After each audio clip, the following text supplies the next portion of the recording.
महाकुंभ अनादिकालीन है। कब से ये लग रहा है इसकी कोई तारीख नहीं, लेकिन जो दौर रहा है प्राचीन समय में महाकुंभ बहुत कम सुविधाओं में लगता था। संचार के साधन नहीं थे और लोग भटकते थे। फिल्मों में डायलॉग यहाँ तक लिखे गए कि कुंभ के मेले में लोग बिछड़ गए।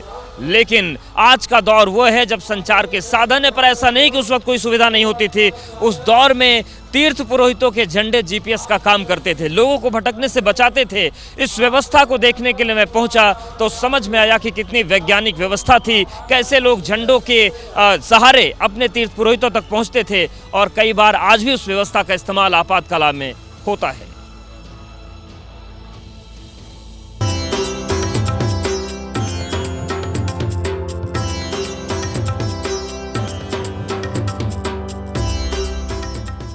प्रयागराज में संगम के तट पर लहराते ये झंडे एक बड़ी परंपरा के प्रतीक हैं।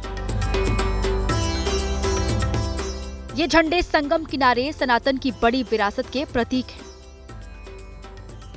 हम बात कर रहे हैं महाकुंभ क्षेत्र के प्राचीन जीपीएस सिस्टम की। जब मोबाइल का युग नहीं था, व्हाट्सएप नहीं था, तब लोग अपने पुरोहितों से कैसे संपर्क साधते थे, सुविधाएं कैसे लेते थे। अलग अलग झंडे हैं, वो काला झंडा हुआ, लाल झंडा हुआ, इसके अलावा 4 खूंटे का झंडा हुआ। ये तमाम जो झंडे आपको नज़र आ रहे हैं, असल में जो तीर्थ पुरोहित हैं उनके झंडे होते हैं। इनके क्षेत्र बटे हुए होते हैं, कोई पूरब का भाग देखता है, कोई पश्चिम का भाग देखता है, और इसी से वो निर्धारित होता है। जो लोग आते हैं उन्हें पता होता है कि हमें किस पुरोहित के पास जाना है, और उसके बाद पुरोहित की तरफ से उन्हें सुविधाएँ दी जाती हैं। लेकिन विस्तार से जानते हैं कि आखिर ये पूरी परंपरा सदियों से चल कैसे रही है।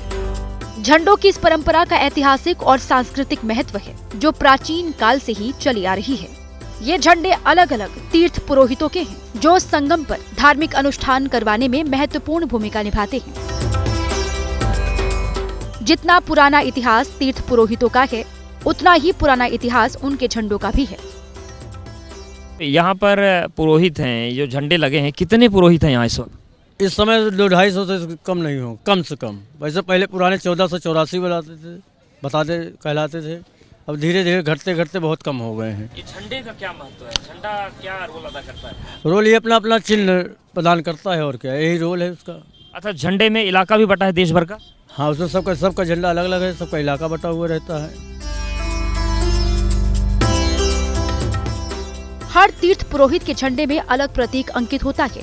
बड़े बड़े डंडों में लगे होते हैं, जिससे मेला क्षेत्र में दूर से ही दिखाई दे जाते हैं और श्रद्धालुओं को उनके क्षेत्र के तीर्थ पुरोहित के पंडाल की पहचान करने में मदद करते हैं। यही परंपरा है, पहले जो परंपरा थी वही परंपरा आज भी चल रही है।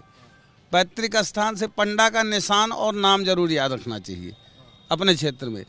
गुरुकुल जो होते हैं, कहने का मतलब जैसे बाहर हम लोग भी जाते हैं, यहाँ लोग बाग आते हैं हमारे यहाँ, उनका अस्थि पूजन पिंडदान सब कराया जाता है। कराने के बाद जैसे मान लिया अन्नदान आदमी लिखाता है, उस अन्नदान के लिए हमें 400 किलोमीटर दूर जाना पड़ता है। वो अन्नदान लेने जाएंगे तो हमें गांव की जानकारी होगी, कौन गांव कैसा क्या हमारा है, उसी के संबंध में ये सब बही खाता लिखा जाता है। तीर्थ पुरोहितों के पास अपने जजमानों के पूर्वजों का लेखा जोखा मौजूद है। आपको भी अगर कई पीढ़ियों तक अपने पूर्वजों के नाम जानने हैं तो पता लग सकता है, बशर्ते आपके पूर्वजों ने संगम में या कुंभ में स्नान किया हो। हर पुरोहित का इलाका बटा होता है। देखिए, ये सिरौंज शहर का बही खाता है। देखिए, लिखा हुआ है बही सिरौंज शहर। ये बहुत पुरानी बही है, और इसमें जो जो तीर्थयात्री आए हैं उनके नाम, उनके पते और उनके किन किन लोगों के साथ आए, ये सारी चीज़ें लिखी हुई होती हैं और बड़े संभाल कर इस बही खाते को रखा जाता है। तो ये प्राचीन विरासत जो है बहुत ये सहेज कर रखी गई है। इन बही खातों में जजमानों की कई पीढ़ियों का लेखा जोखा दर्ज है। तीर्थ पुरोहित अपने क्षेत्र से आए तीर्थ यात्रियों की सुविधा का पूरा जिम्मा उठाते हैं। कहाँ से आए हैं आप और किस झंडे पे आए हैं? 5 सिपाही झंडे पे आए हैं और सागर जिले से आए। तहसील जयश्रीनगर है, जिला सागर। 5 सिपाही पे क्यों आए? को माने पीढ़ी दर पीढ़ी यहाँ पूजा करते हैं। मतलब सागर से आपके घर का जो भी आता है तो इन्हीं के पास आएगा। तो यहाँ क्या क्या सुविधा मिलती थी पुरोहित जी से? जो पूजा पाठ करते हैं वो नाव पे पहुँचा देते हैं। वहीं के बाल बनवाने तो यहीं के खवास बाल बनाते हैं।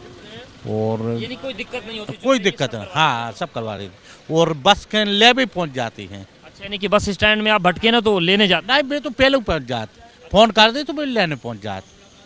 हाँ, तो आप भी नाम लिखवाते हैं यहाँ? हाँ लिखवाते हैं। कितनी पीढ़ी आ चुकी है आपकी यहाँ? हमारी अब 6-5 पीढ़ी तो हमें ध्यान नहीं है। अच्छा, जो नाम लिखा है सब? हाँ, सबका नाम लिखा। कुल मिलाकर कहें तो तीर्थ पुरोहितों ने प्रयागराज में सनातन की एक बड़ी विरासत को, एक प्राचीन परंपरा को आज भी जीवंत बनाए रखा है। तो आज के दौर में भले ही मोबाइल का ज़माना है, लेकिन जब मोबाइल नहीं था, टेक्नोलॉजी नहीं थी, तब जो तीर्थयात्री थे वो अपने पुरोहित से संपर्क साधने के लिए इन्हीं झंडों के पास आते थे, जो झंडा उनकी परंपरा में चला रहा है। उसके बाद पुरोहित उन्हें तीर्थ में रहने की सारी सुविधाएं देते थे, स्नान करवाते थे, पूजा पाठ करवाते थे और महाकुंभ के वैभव को बड़ा बनाते थे। हालांकि आज भी ये झंडे काम आते हैं। ये तब काम आते हैं जब कोई तीर्थयात्री आया, मान लीजिए मोबाइल नंबर उसके पास पुरोहित का नहीं है, नेटवर्क नहीं मिल रहा, तब इसी झंडे को देखकर वो तीर्थयात्री अपने पुरोहित के पास पहुंचता है, पंडे के पास पहुंचता है और उसकी तीर्थ यात्रा सफल होती है। सूरज पांडे के साथ अवधेश, एबीपी न्यूज़, प्रयागराज।